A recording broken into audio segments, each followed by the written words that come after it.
Last time आपको बताया था ना कि एक फंक्शन के लिए प्रिपरेशन की थी, याद है ना? पक्की गल है। तो जी उस दिन का इंतजार खत्म हो गया और मैंने एक्चुअल में अपना सफर स्टार्ट किया। आपको पता है ना, जब ऐसा कोई इवेंट या गैदरिंग होती है जहाँ पे सभी फेलोज ने इकट्ठा होना, तो स्टार्टिंग में बड़ी बड़ी एक्साइटमेंट होती है। as you know that today is something special, I'll share आज क्या है, but यार समझ नहीं आ रही क्या कहना है क्योंकि हर चीज अनएक्सपेक्टेड है। This is first time for me that I am going an event like this. अब वहाँ पहुँचते साथ ही सबसे पहले तो हुआ हमारा सेशन, ठीक है। उसके बाद फिर सब ना आहिस्ता आहिस्ता आहिस्ता आहिस्ता डिपार्टमेंट से निकलना स्टार्ट किया। अब यहाँ पे सभी फेलोज को कैप्चर करने के चक्कर में मैंने तकरीबन 3-4 मिनट बाहर धोपरी खड़ा होना पाया। वो अलग गल बेचारे, वो भी धोपरी खड़े सी उस टाइम, बट कैमरामैन तो कैमरामैन होता ना। फिर जी हुआ ये कि जैसे ही सभी फेलोज इकट्ठे हुए वहाँ पे, तो सभी को पिक्चर लेने के लिए अरेंज होने का कहा गया। तो मसा करके सब अरेंज हुए and then finally we took the picture. और तुझे सोच रहे होने के सारे इतने कालियां रुआ क्यों बने हुए हैं, बिकॉज सजेशन ज्यादा थी ते पंगा पैसा ज्यादा सी, सो वी सेड काला ही चलन दो। जब फोटोग्राफी कंप्लीट हुई तो गर्ल्स को रिक्शा में बिठाने का कहा गया, जो कि मैनेज कर रहे थे अब्दुल्ला ब्रो और हमारे मैनेजमेंट की टीम में से बिलाल भाई। उसके बाद फिर यहाँ से सफर स्टार्ट हुआ और तकरीबन थोड़ी देरी लगी थी और हम वहाँ पे पहुँच गए जहाँ पे हमारा इवेंट था एक्चुअल में। वैसे जितने कॉन्फिडेंटली हम यहाँ पे उतरे हैं, लग रहा है कि हम सबसे पहले आए, हालांकि लेट है हम, लेकिन फिर भी इसी कॉन्फिडेंस को बरकरार रखते हुए हमने कहा चले अंदर एंटर होते हैं। लेकिन उसके साथ साथ डर ये था कि रोटी न खुल गई हो साढ़े जाने तो पहले, लेकिन अंदर माहौल काफी रिलैक्स था, सो मैं भी रिलैक्स हुई। फिर उसके बाद as we and sir Ehsan were here, so we decided to welcome sir Adnan in this way. वैसे हम तो वेलकम कर रहे थे अपने रिस्पेक्टेड टीचर को, लेकिन मुझे लगता है कि आसे पासे लोगों का खतरा निकल गया। उसके बाद थोड़ी देर ना ग्राउंड फ्लोर पे वेट करने के बाद we decided to go on the exact floor जहाँ पे हमारी एक्चुअल में बुकिंग हुई थी। So now let me give you a little bit introduction of everyone. सो सबसे पहले आते हैं हमारे respected teacher sir Adnan and sir Ahsan. हम बस तुझे चेक कर रहे हो, यही स्माइल थी जिसने पूरी फेलोशिप में हम सबको मोटिवेटेड रखा and we can't forget about it. आगे मूव करें तो हमारे टीचर्स के साथ ही बैठे हैं हमारे डिसेंट फेलो और उनके साथ ही कुछ मासूम से फेसेस जो कि ऑब्वियसली कन्वर्सेशन कर रहे हैं, लेकिन पता नहीं क्यों मेरे उस्मान भाई थोड़े से सहमे लग रहे हैं। मतलब सो खैरियत है, मजाक कर रही हूँ, सॉरी। उसके बाद आते हैं जी फेलोशिप के वो पोलाइट लोग जिन्होंने कभी किसी से कोई पंगा नहीं लिया। उनसे आगे मूव करने पे आती हैं फेलोशिप की वो पर्सनैलिटीज। नहीं ये ना सोचेगा इनका पंगा होता रहता है, बड़े अच्छे लोग हैं, मैंने तो वैसे कहा। अब यहाँ आगे जितने फेलोज बैठे थे ना, काफी लोगों ने परफॉर्म भी करना था, तो उन्हें थोड़ी सी हेजिटेशन हो रही थी, लेकिन साथ ही हमारे बिलाल भाई खड़े थे। बस इदा ही होंगे हंसते चेहरे, क्या बात है। उन्हीं के साथ ही पीछे भैया के हुए भैया सिर बैठे हैं, नहीं आ पाए इतने मेरे वीरन लगे थे, शायद मैं मिस करता। उनसे आगे मूव करे तो बैठी थी कुछ और स्वीट से पर्सनैलिटीज, और यहाँ पे ईशा और लारेब भी बैठी थी। इतने होया इसके में बड़े कॉन्फिडेंस ਨਾਲ लारेब ਨੂੰ कुछ और ना तो बुलाते रही हो, तो बाद में पता चला कि जब उन्होंने रिस्पांस नहीं दिया, then I got to know कि भाई उनका नेम कुछ और है। तो मसा बची। सो इतने वेट और बिफोर इवेंट फोटोग्राफी के बाद फाइनली इवेंट स्टार्ट हुआ। अब ऐसा इवेंट में जहाँ पे सभी लोग बड़े रिलैक्स होकर बैठे हैं, तो जहाँ पे आपको ऐसे पोज में इंसान खड़ा हुआ मिले ना, तो समझ जाइएगा विदाउट एनी डाउट कि मैनेजमेंट से है और बड़ी रिस्पॉन्सिबिलिटी है उनके कंधों पे।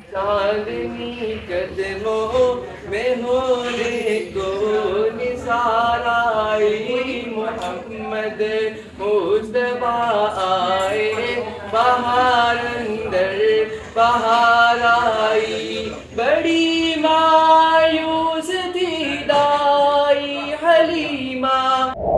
पहली दफा गजल में सुना रहा हूँ, ये just because of Aman academy. वो बुलाएं तो क्या तमाशा हो, हम न जाएं तो क्या तमाशा हो। ये किनारों से खेलने वाले डूब जाएं तो क्या तमाशा हो। और मैं थोड़ा लेकिन उसका आखिरी शेर है, वक्त की चंद सातें सागर, वक्त की चंद सातें सागर, लौट आए तो क्या तमाशा हो। यहाँ पे हुआ ये कि मैं रिलैक्स होकर परफॉर्मेंसेस एंजॉय कर रही थी कि अचानक इन्होंने मुझे इनवाइट कर लिया। मैं लिटरली फील किया सी कि तरह निकलना किनू कहते।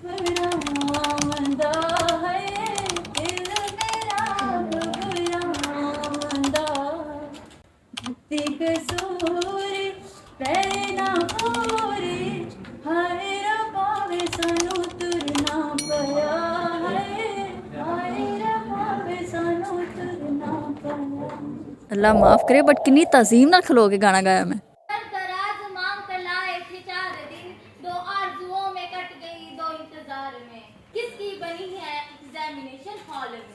उसके बाद आते हैं हमारे मुस्तफा भाई, और यहाँ पे वो अपना खुश गला तर करते हुए, जैसे यहाँ पे खड़े में उन्हें थोड़ी सी कंफ्यूजन हुई अपने सॉन्ग डिसाइड करने में, सो बिलाल भाई आकर उनकी हेल्प कर रहे हैं। ऐसे होते हैं फ्रेंड्स, यू नो।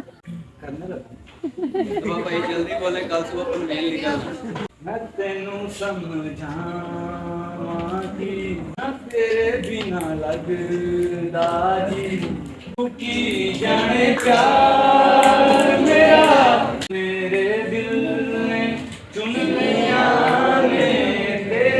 बाकी गल्लां जरा छड्डियो, जरा दर्द फील करो भाई दी आवाज़ ना, महसूस करो। तू जो मेरे नाल तुरे तां भुल पै मेरी साहां जीना मेरा।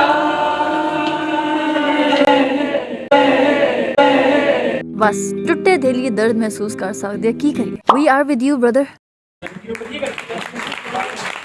ये उन दिनों की बात है जब हम आंखों पे चश्मा लगाए, मुंह में उंगलियां दबाए और उन पे नजरें जमाए, और वो जो इसी में आए तो आए हाय हाय। तौबा तौबा तौबा। नाम था अदनान। मैंने उसको देखा, उसने मुझे देखा, मैं मुस्कुराया। नहीं नहीं नहीं, मेरे भाई जिस पोइट्री करें इन पे किसी ने शक नहीं करना। आंखें उसकी कच्चे कुमार की माने, दिल की खुली व बलोचों की शलवार की माने, झूठी वो शाम के अखबार की माने। फिर भी कि यही अदा मेरे दिल में कुछ इस तरह से बस गई जैसे छोटे से रक्शे में आपदा परवीन फंस गई। Now it's time for some singers.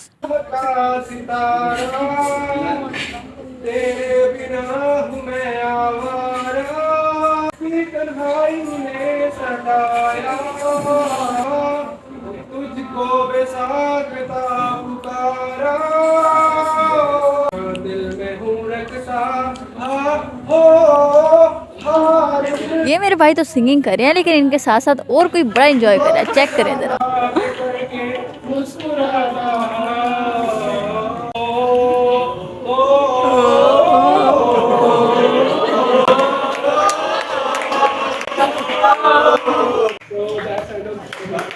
अब इनका सॉन्ग तो कंप्लीट हो गया, पर आफ्टर लिसनिंग टू इट एक हिडन टैलेंट खुद को रोक ना सका, so just listen to it. तू मेरी राह का सितारा,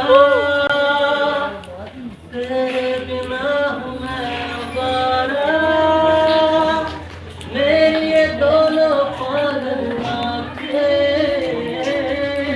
मांगे तेरा ही अब नजारा, चाहते हैं मेरी आँखों में हूँ रखता। जिस कॉन्फिडेंस से ये आए थे हमें लग तो रहा था कि वो अच्छा होगा, but we were not expecting that good. जब कुछ अनएक्सपेक्टेड होता है अच्छा तो लगता है, so we were just feeling the same.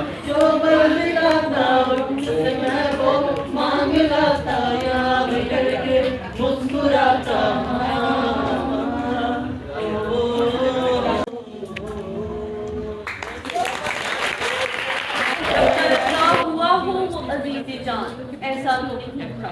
नगी हो उसकी मोहब्बत में हमें अमान, ऐसा तो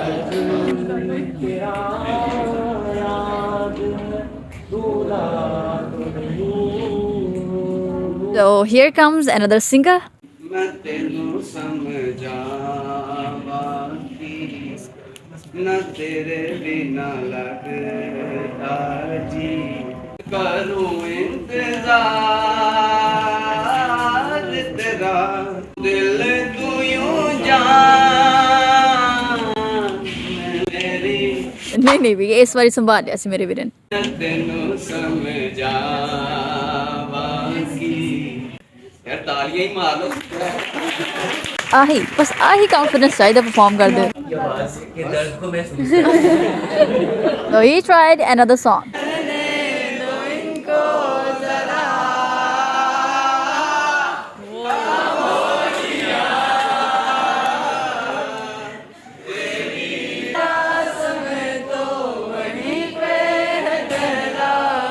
ये लाइन गाते वक्त ना वैसे तो सभी रिलैक्स होना चाहिए था, लेकिन इनको पता था माशाल्लाह जो इधर उधर लोग बैठे हुए ना, उन्होंने बाद में पूछना भी है कि मेरे भाई आपके साथ हुआ क्या, सही से बताएं। और आप हालात देख भी सकते हैं कि क्या हो रहा है इधर उधर।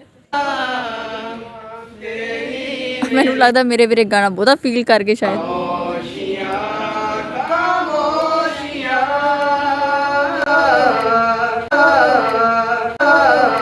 It seems like मेरे वीरे strongly agree कर दे इस चीज से, right? ये सारी राज की बातें, ये है सब आज की बातें। Then we invited our respectable teachers to please come and share their precious views about today's event. But again, thank you everyone for showing up. Really enjoyed. Happy to see how many good singers we have. So इतनी ज्यादा number नहीं होते थे वहाँ पे, ਹੁਣ ਕੁਝ perform ਕੀਤੇ ਬਗੈਰ ਕਿੱਦਾਂ ਜਾਣ ਦੇ ਸਕਦੇ ਸੀ। अपने रकीब से मुखातिब है। जिसने इस दिल को परीखाना बना रखा, जिसकी उल्फत में भुला रखी थी हमने दुनिया, दहर को दहर का अफसाना बना रखा।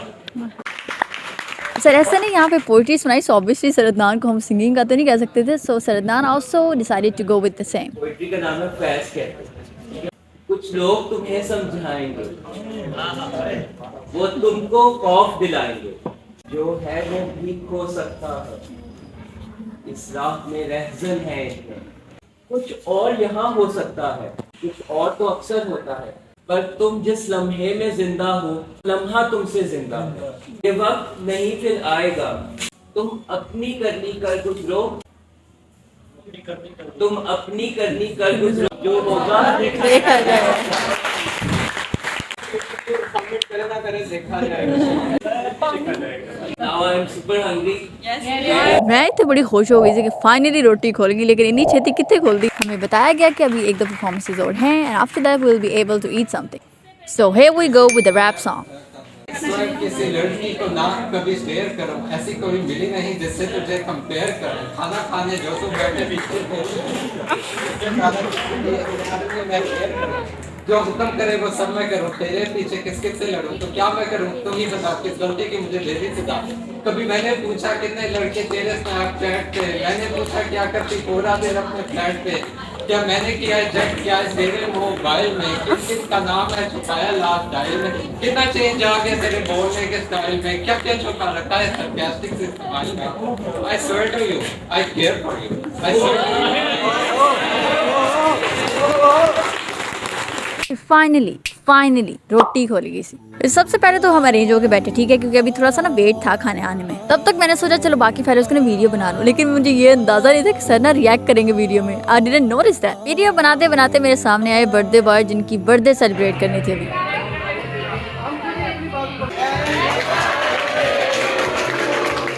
अच्छा, क्या आप लोगों को अंदाजा है कि जब सभी लोग केक खा रहे हो और एक पर्सन केक ना खा पा रहा हो, इवन कि उसे भूख भी बहुत ज्यादा लगी है, तो कैसा फील होता है? वो मेनू फील हो रहा है। और जब खाना स्टार्ट हुआ तो हमारे सामने आई ये प्लेट। वैसे खाना डिवाइड हुआ था, दो गर्ल्स ने एक प्लेट खानी थी, बट जो भूख लगी है वो कितने हौसला पैदा फिर भी सबर शुक्र करके खाना स्टार्ट किया, क्योंकि और ऑप्शन नहीं सी, ठीक है। लेकिन ऑप्शन हुंदा भी फिर भी कर छिड़ना से आपा कुछ। One thing I must say that the food was delicious, but unfortunately मैं सारा कुछ नहीं खा सकी, because you know when you are wearing a veil, जब तुम निकाब कर दो तो ना कंफर्टेबल नहीं हो सकते ना इन गैदरिंग। पर चलो कोई नहीं, जान दो। अब बारी आई है जी बिलाल ब्रो की, एंड जरा गौर से सुनेगा आप सभी लोग। मैं तुझसे दूर कैसा हूँ, तू मुझसे दूर कैसी है, ये तेरा दिल समझता है या तेरा दिल समझता है। मेरे भाई की परफॉर्मेंस बहुत अच्छी थी, लेकिन मैंने ये समझ आई मेरे वीरे टू एंड फ्रो मोशन क्यों लग गए इसे परफॉर्म कर दे। खैर उसके बाद जब तमाम परफॉर्मेंसेस जो कि डिसाइडेड थी वो हो गई, so it was time to perform a little bit randomly. मेरी तरफ से इस पूरी परफॉर्मेंस पे नो कमेंट, सच्ची नो कमेंट। लेकिन स्टेप चेक करो बस। आहिस्ता आहिस्ता फिर सभी फेलोज इनको ज्वाइन कर देंगे, क्योंकि बस होता कोई काम रह नहीं से गया। फिर then they selected a new song, obviously in Punjabi. अब स्टार्ट तो बड़ा आहिस्ता आहिस्ता और धीमी टोन से हुआ, लेकिन फिर उसके बाद अचानक वही एनर्जी। उसके बाद माहौल थोड़ा रिलैक्स होने वाला था कि मेरे भाई बिलाल ने कहा नहीं, हले नहीं। एक और परफॉर्मेंस स्टार्ट की गई जिसमें मेन परफॉर्मर मुज्तबा भाई थे, और उनकी तरफ से स्टेप चेक करें बस। This step is professionally representing the Azad Panchhi theme. यहाँ इन तमाम परफॉर्मेंसेस को देख के ऑडियंस जो है वो लुत्फअंदोज हो रही है। और यहाँ काले चश्मे के स्टेप को परफॉर्म करने के लिए काले चश्मे पर्सन को लाया गया, और जैसे तैसे इन्होंने अपना स्टेप मुकम्मल किया, as you can see here. फिर हौली हौली करके सारे ने जोश चढ़े, तो सारे ने अपना हाथ साफ किया। लेकिन यहाँ पे काम कहाँ खत्म होता है, लास्ट परफॉर्मेंस पहले बाकी है, उन बस देख ही जाए। इसके लिए भाई बिलाल को लगा कि नहीं कल्ले नहीं करना। Then he call Mujtaba brother for better dance, और इतने तुसी बस देखियो कि जिदा बीट स्टार्ट होनी है ना, मेरे वीरे दा स्टेप चेक करो।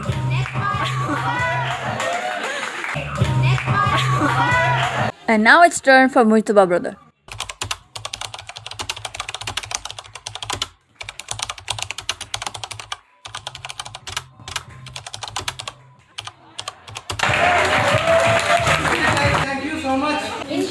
मैं बहुत खुश हूँ कि आप सबने जो ज्वाइन किया, पार्टिसिपेट किया, इन्होंने टाइम के साथ बहुत कॉम्प्रोमाइज किया।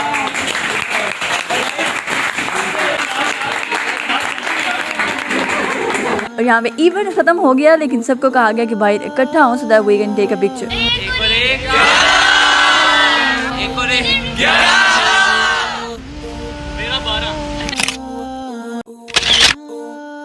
and after that picture मैं उत्थों निकल So I just got back my hostel ji so today's event has just reached क्या कहते हैं so today's event has we have successfully completed today's so we have successfully completed Okay, so this is the end of today's event. मेरा वैसे English बोलने का दिल नहीं कर रहा, so ना दिल नहीं सीधा कहो आ नहीं रही. I wasn't actually expecting all the things that will happen today. बहुत अच्छा दिन गुजरा है. अच्छा अब इंग्लिश बोलने की थोड़ी सी आदत हो गई, otherwise I don't speak English a lot. I think कल तो सारा नहीं पता. अपनी तरफ से ट्राई किया है पूरा ही मैंने उसको कवर करूँ. मसला फिर वही हुआ, पूरी जिंदगी का मेरा दुख है. मेरी नहीं पिक बनती. ये दुख है स्टार्टिंग से मेरा है. I think रहेगा. इस सब के बाद बस एक चीज़ कहना चाहती हूँ कि हर आने वाला दिन एक न्यू एक्सपीरियंस लेके आ रहा है. इवन कि वो दिन बहुत अच्छा था बट उस दिन के बाद भी बहुत सी चीज़ें चेंज हुई हैं. मैंने एक चीज़ बस नोटिस की है, एक चीज़ सीखी है कि इंसान होने का मतलब ये नहीं है कि आपसे कभी ज़िंदगी में कोई गलती हुई ना हो या आपने कभी कोई मिस्टेक ही ना की हो, बल्कि ख़ुद को इस काबिल बना लेना कि आप ज़िंदगी के हर लम्हे में हर मोमेंट में ख़ुद को इवेल्युएट करें. आप इस काबिल हो कि अगर आपको लगे कि आपने कोई मिस्टेक की है या गलती की है तो उसे सुधार लें, चाहे वो गलती आपसे अकेले में हुई हो या सबके सामने, क्योंकि आपका यही एटीट्यूड, आपका यही बिहेवियर आपको इंसान बनाता है. और हमें फरिश्ता बनने की कोशिश करनी भी नहीं चाहिए, क्योंकि जब अल्लाह ताला ने अशरफुल मखलूक़ात कहा है किसी को, इट मीन्स कि उसकी वो वैल्यू है, उसका वो मकाम है. और इसी मकाम को बरकरार रखने के लिए जो प्रिंसिपल उस ज़ात ने हमें दिए हैं उनमें से सबसे इम्पोर्टेंट ये है कि कभी भी अपने रब के करीब होने में देर ना करें और कभी भी उस गुनाह पे सेटिस्फाई ना हो जो आपसे इंटेंशनली हुआ या अनइंटेंशनली हुआ. क्योंकि मेरा एक बात पे यकीन है कि जिस ज़ात के सामने मैंने उस दिन हाजिर होना है वही ज़ात मुझे उन तमाम मुश्किलात, उन तमाम आजमाइशों से बाहर निकालने पर कादिर है जो आजमाइश मैं फ़ेस कर रही हूँ या मुझे करनी पड़ेंगी. So we just need to focus on all those mistakes that we have done or maybe we are doing so that we can repent back to Allah before we stand in front of Allah.